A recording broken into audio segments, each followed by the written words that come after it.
Hi everyone, my name is Chetan Prabhu and welcome to my course, Model Evaluation and Selection using scikit-learn.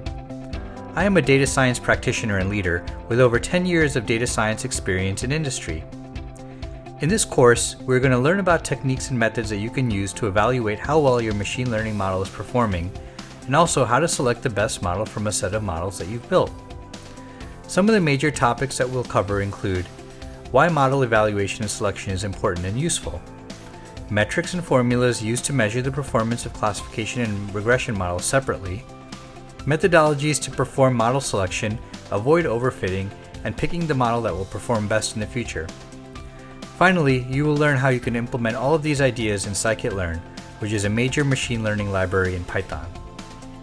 By the end of this course, you'll be able to incorporate modern evaluation and selection techniques within your machine learning workflow, all powered through scikit-learn.